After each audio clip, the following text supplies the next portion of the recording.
The upcoming RPG Avowed from Obsidian Entertainment has had a very roller coaster last 7 to about 14 days. And they're stuck between two giant balls right now, okay, right in the middle, because on one end, you had very great previews and first impressions from what a lot of different critics and YouTubers played of the game so far. You have people like Force Gaming, Mortismal, Maddie Plays, all coming out and saying very good things about this RPG, at least from what they have played so far, about 20 to 30 hours of the content they had available to them. You also have people working at the company within like the environmental design coming out and saying this is the most confident they have ever been in an RPG before launch. And these people worked on previous Baldur's Gate games, Baldur's Gate Dark Alliance 2, worked on the early Fallout games. These are veterans within the industry, okay? Now on the other end, however, and the reason this has been a very roller coaster week is because over the holidays, a couple days ago, you also had their art director coming out and saying some pretty racist things on the internet. Also, on top of this, getting in Twitter fights with Elon Musk. There's a lot of stuff going on there, okay? And on top of this, there also is some drama regarding the pricing of the game, regarding the 5-day early access for $90 for this game. You also have the combat that doesn't look great, but it's said that it actually does feel good when you're playing the game. There's a lot of good and bad going into this game, but the biggest thing that happened in the last couple days is that art director in the comments that he made, and his name is Matt Hansen. And before we get to that, I do want to say thank you so much for 850 subscribers. I really appreciate you guys supporting the channel. If you are interested in gaming news and gaming reviews, specifically with RPGs or action adventure type of games, please give a like to this video and subscribe if you do like what you see here. Now let's get into the content. So I have covered this game over the last few weeks relatively extensively, and that's because number one, I'm an RPG channel, so I definitely want to talk about upcoming RPGs that I know people are excited for. But on top of this, I specifically am excited for this game because Obsidian Entertainment is a studio that I have known and loved over the last few years or over the last decade or so. I loved Fallout New Vegas. I loved both Pillars of Eternity 1 and 2. I thought they were relatively pretty good games. I did enjoy Outer Worlds for what it was, although I didn't think it was a great game. Obsidian has had a lot of other games on top of these as well, a little bit smaller in scale, but still games that I thought came out and were relatively good for the most part. So Obsidian is a studio that, no, I don't think it's up there in terms of the Larians of the world, or up there in terms of the From Softwares, in terms of how great these studios are, but I think it's a pretty good studio that has made a lot of good games in the past. But I've also covered why I am skeptical about this game, and specifically skeptical about the success of this game when it comes out in February. First, they have that $90 early access pre-order edition that allows you to have 5-day early access and makes everybody play the game 5 days late. I'm never a fan, and I will never support early access like this for games. It's just not something personally that I agree with or that I think is pro-consumer in pretty much any way. Now, on top of this as well, you also have this game releasing in February, which I have covered and talked about how this is not the greatest release window for this game because of how many other big games are coming out within this same exact month. Luckily for them, which I will definitely post a video on, Kingdom Come Deliverance 2 did get moved up, however, and this game is now releasing a week earlier, which I believe takes it out of the February release window. So I think that's relatively good for Avowed. People are going to be able to put a lot more hours into Kingdom Come Deliverance 2 and then potentially be done with that game by the time Avowed comes out. But now we have a whole new controversy coming in that a lot of people are very upset with Obsidian Entertainment over, because their art director, Matt Hansen, went on some rants on Twitter that I don't think a lot of people appreciated. So this all kind of started with Elon Musk, of all people, coming out and talking about how pronouns within Avowed that was leaked within a specific screenshot, saying that they're utterly unacceptable within video games. And yeah, I'm probably going to get shit for this, but I'm not somebody who really cares about this in my video game.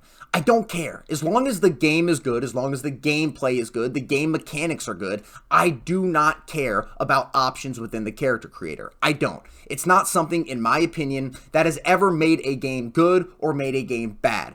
You can literally be non-binary, okay, in Baldur's Gate 3. Baldur's Gate 3 is one of the greatest games and greatest RPGs of all time. But when the art director for a game comes out in response to this, saying he did this to make people mad and that anyone that really cares about this in general are sad little shits, I don't think this is a good way for one of the heads of a company to come out and respond to the feedback that people have about this in their game.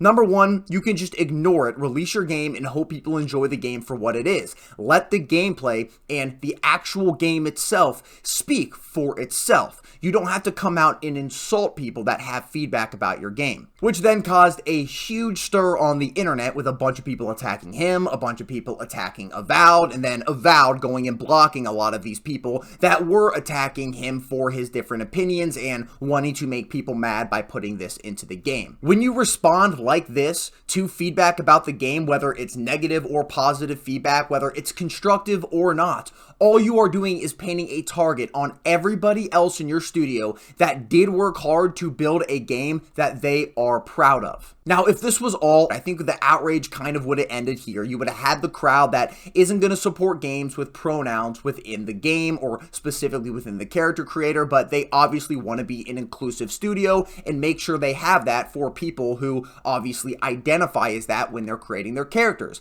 And in my opinion, that's fine. The game could be incredible aside from this. Cool. I don't care about this. It's a 2-second decision at the start of the game. It's not going to make the game good. It's not going to make the game bad. It just is what it is. But in this rage, he went on to say even more. He tweeted out, "Reminder to black artists out there who are looking for portfolio reviews or job advice. My DMs are open and you will always have my priority. We got too many crusty white dudes in this field. Please let me help you replace me one day. I want to go back to living in the woods." He is literally openly admitting to wanting to hire illegally or potentially in the past hiring illegally. It's very obvious that in his mind, he thinks it's okay to hire people not based on specifically their job qualifications or not hire based specifically on how good somebody is going to be for the job. You then, after this, had an anonymous whistleblower come out from Obsidian Entertainment saying, "My goal with helping bring all of this to light is I want to help spread awareness of what is actually the problem in our industry and where it's coming from and why. I do not want to see my friends and peers fail. I do not want to see Obsidian and Microsoft fail. I would love to see healthy competition again in our industry where developers are unshackled by bad management and leadership, shareholders and investors' personal interests. Making a good game comes first. And if you convey a message through a seamless and fun experience, then even better. Let the creative endeavor happen naturally, and it can't be forced. I'm a firm believer in the free market of ideas and meritocracy, and whatever is best for the game and what the player base wants, that's what should be implemented. While I want to see success for everybody, I think it's important that it's earned. Honesty and accountability is paramount. For those that don't earn it, I hope you learn from your earned failures. Success is built on learning from our past failures. Success can be a blessing, but also remember to stay humble and check your egos at the door when you clock in. We're here because our players support us to do so. We're here to make a fun experience and provide escapism for them. Maybe even inspire some of our fellow gamers to take up the mantle like we have from those who inspired us to join and create endeavors of game development.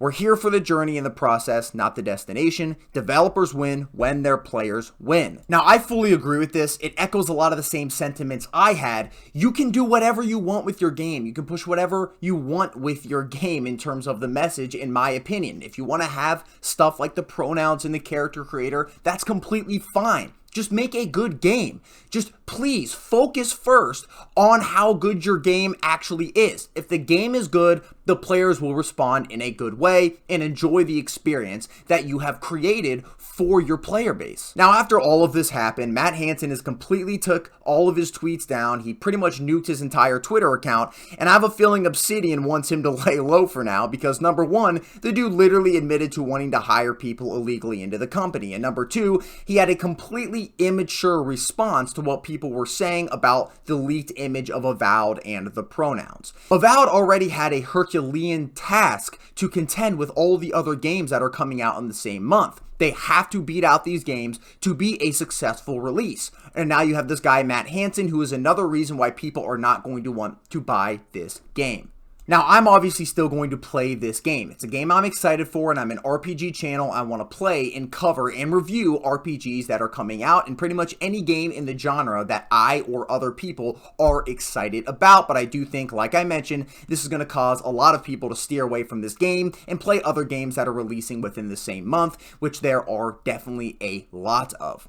Now, on top of this, I think what's important is that we have seen some good stuff about this game so far. If you look at any of the first impressions for the previews that YouTubers and other gaming critics and people like that have already played, it's been pretty glowingly positive for the most part. A lot of the stuff that you see, it doesn't look as great as what they say they actually feel when they're playing the game. They said the combat actually does feel impactful. It feels great. There's a lot of different options here, and what I think that actually matters here is the game actually good? Are the mechanics good? Is the game loop good? Are there a lot of different really cool items and uniques that you can find that can change up your build in meaningful ways? Is the narrative, the characters, the dialogue, the different missions that you go on and quests actually going to be fun and actually going to have meaningful consequences as you're going throughout the game based on your decisions as a character? Is the world going to be immersive? Are these open-ended areas going to have points of interest that feel rewarding to complete while you're experiencing this game? All of this stuff matters and more when it actually comes down to playing the game when it releases.